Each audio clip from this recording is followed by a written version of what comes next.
Bienvenidos a una nueva clase química en la cual veremos las propiedades coligativas de las soluciones. Son 4 las propiedades coligativas de las soluciones y vamos a ir viendo una por una. Cuando uno tiene un solvente determinado, por ejemplo agua, sabe que va a hervir a 100 grados Celsius siempre y cuando la presión atmosférica no cambie y va a congelar a 0 grados Celsius. Sin embargo, cuando yo le agrego a esta agua que está hirviendo un soluto, las propiedades cambian. Y vamos a ver que el punto de ebullición va a cambiar con respecto al solvente y el punto de congelación también lo va a hacer. Entonces, las propiedades coligativas son todas aquellas propiedades que no dependen de la naturaleza del soluto, sino más bien del número de moléculas que estén presentes. Por lo tanto, vamos a ocupar tanto en la variación del punto de ebullición como la variación del punto de congelación, vamos a utilizar una unidad de concentración de soluciones que ya conocemos, ¿ya? Y es la molalidad de las soluciones. Estas propiedades coligativas son aplicables tanto a soluciones de electrolitos como también a soluciones de no electrolitos. Eso es lo que les invito a ver a continuación. Las 4 propiedades que vamos a ver entonces es el ascenso o la variación del punto de ebullición de la solución con respecto al solvente, claro, el descenso del punto de congelación con respecto al solvente también, la presión osmótica y la presión de vapor de la solución. Empecemos por la primera. La variación del punto de ebullición de la solución con respecto al solvente va a estar determinada por la concentración molar de la solución, pero además va a tener influencia si el soluto es electrolito o no electrolito, ya que también va a haber una variación ahí. Y está determinada por un factor, ¿ya?, que se denomina el factor de Van 't Hoff.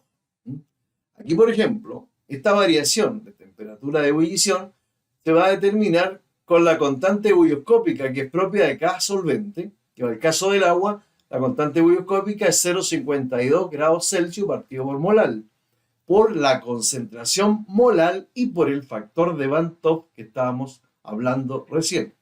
Entonces, el factor de Van 't Hoff sería algo que es necesario definir, ¿okay? O cómo se determina más bien, porque va a ser un valor que nos va a ayudar bastante. Y acá tenemos, en el caso de los solutos no electrolitos, ellos se disuelven pero no se disocian. Por lo tanto, la cantidad de partículas que hay en la solución es la misma. Aquí tenemos glucosa, por ejemplo, y en la solución acuosa se disuelve, pero ustedes ven, no hay disociación de partículas. Por lo tanto, podemos decir que hay una partícula y el factor de Van 't Hoff va a ser igual a 1. En el caso del ácido clorhídrico, cuando se disocia, los ácidos, los hidróxidos y las sales, aquí tenemos 2 partículas, una de hidrógeno y otra de cloruro. El factor de Van 't Hoff va a ser 2. En el caso del ácido sulfídrico, vemos 2 hidrógenos y 1 azufre. Cuando se disocian en iones de hidrógeno y iones de sulfuro, tenemos 2 hidrógenos más 1 azufre. El factor de Van 't Hoff va a ser 3. En el caso de los hidróxidos, como el NaOH, soda cáustica, te va a disociar en Na más OH menos. Por lo tanto, vamos a tener 2 partículas en la disociación. Y el factor va a ser 2. En el caso del hidróxido de aluminio, ya aquí, cuidado, se disocia en aluminio más 3, que es 1 solo, más 3 iones de hidroxilo. Por lo tanto, los iones de hidroxilo, que son 3, más el aluminio, hacen 4. Por eso el factor de Van 't Hoff es 4. Y eso va a tener una influencia muy importante, porque si yo les mostrara todas estas soluciones de glucosa, de ácido clorhídrico, de ácido sulfídrico, de soda cáustica, de hidróxido de sodio y de hidróxido alumínico, a la misma concentración molar, ¿ya?, el que herviría a mayor temperatura sería el que tiene el mayor factor de Van 't Hoff. En este caso sería el hidróxido de aluminio por tener un factor 4. Bien. Aquí tenemos un solvente y una solución. Del solvente yo puedo decir que si es agua a presión atmosférica normal, una atmósfera, hierve a 100 grados Celsius. Lo que no sé es a cuánto va a hervir la solución. ¿Por qué razón? Porque ella va a depender de qué, del soluto, a la concentración molar que esté, pero además va a depender del factor de Van Top. Es decir, si es electrolito o si es no electrolito, va a ser importante. Por ejemplo, si fuera glucosa, el factor de Van Top va a ser 1. ¿Ya? La molar, si fuera 1, la constante ebulloscópica 0,52 sería 0,52 por 1 y por 1. O sea, la variación de la temperatura de ebullición de esa solución de glucosa sería 0,52. ¿Y a cuánto herviría? Herviría a 100 más 0,52. O sea, en el fondo herviría a 100,52 grados Celsius. Pero si se tratara de cloruro de sodio, de sal común, ya, NaCl, el factor de Van Top sería 2. Frente a lo mismo, la constante ebulloscópica 0,52 por la molar, que sería 1 molar, por ejemplo, y por 2. Multiplicando esto sería 1,86. 0,52 por 2, ya 2 por 2, 4, 2 por 5, 1,04. Perdón. Entonces, 100 más 1,04 herviría a 100,04 grados Celsius. Si es que sacamos bien la multiplicación de 0,52 por 2. Bueno, para poder entender esto, vamos a ver algunos ejercicios. ¿Ya? En este caso, miren, se trata de una solución que no dice si es electrolito o no electrolito. Por lo tanto, en este caso, asumo que es no electrolito y el factor de Van Top va a ser 1. O sea, si quiero lo ocupo, si quiero no lo ocupo. La constante ebulloscópica siempre del agua va a ser siempre la misma, 0,52 grados Celsius partido por molar. Por la concentración molar que me la dan, 2,35. Y eso hace que, y el factor de Van Top 1, eso hace que la variación de la temperatura de ebullición sea de 1,22 grados Celsius. La variación, o sea, hierve a 1,22 grados sobre 100. De manera que le debo sumar a 100 la variación y me va a dar un resultado. Me está diciendo que la solución está hirviendo a 101,22 grados Celsius. ¿Okay? Las soluciones entonces hierven siempre a temperatura sobre el solvente. ¿A cuánto más? Eso va a depender de la molar y del factor de Van Top. O sea, del tipo de soluto con el cual estemos trabajando. Aquí tenemos un ejercicio más complejo. ¿Por qué razón? Porque me dan la masa, que son 140 gramos, pero no me dan mol ni molar. Por lo tanto, yo la puedo calcular porque me acuerdo, ¿cierto?, que mole se saca dividiendo los gramos del soluto por su masa molar. 140 gramos de soluto por su masa molar 62 me dan los moles, que son 2,25 moles. Al dividir los moles por los kilogramos de solvente, que los puedo obtener de allá, 1500 gramos de agua, que el solvente son 1,5 kilogramos de solvente, por lo tanto puedo sacar perfectamente la molar, dividiendo los moles por los kilogramos de solvente. Resultado final, ¿qué es? 1,505 molar. Como es etilenglicol, un no electrolito, todos los alcoholes son no electrolitos, ¿qué va a pasar? El factor de Van Top es 1.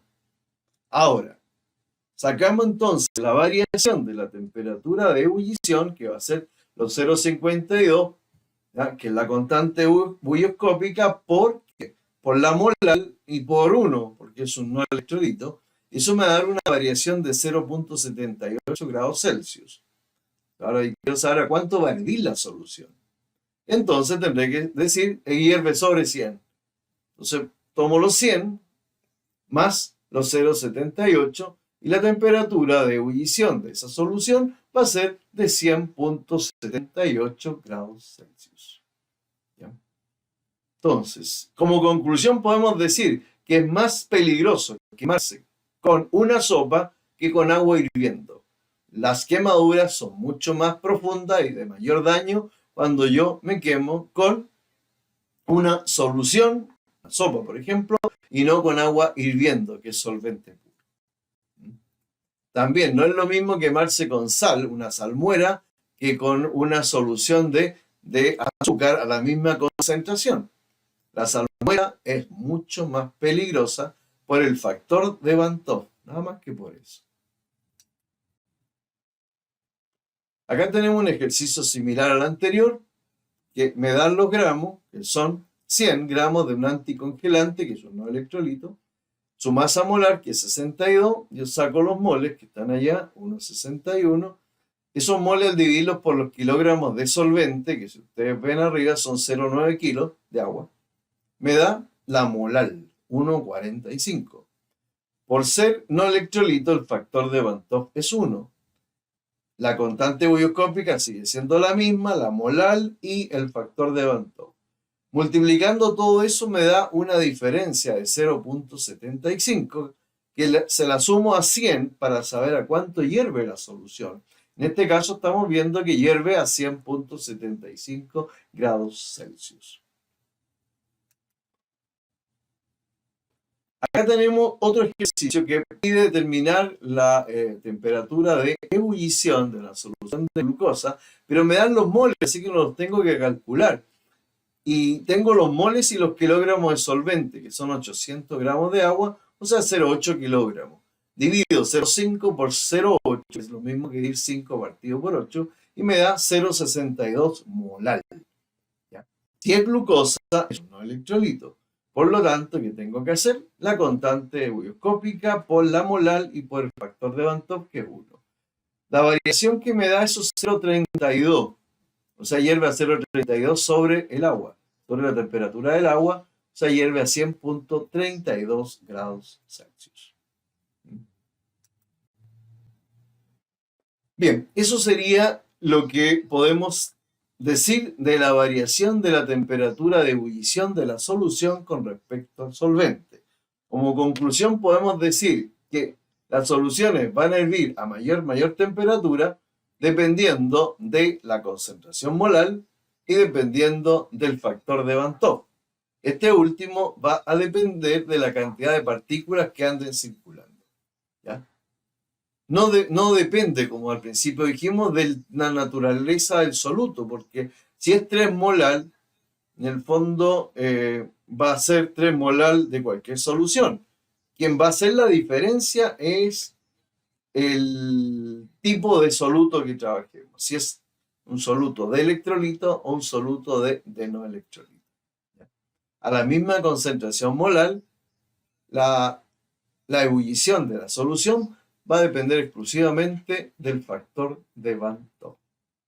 Bien, espero que les haya quedado claro y la próxima clase vamos a ver la variación de la temperatura de congelación de la solución también con respecto al solvente.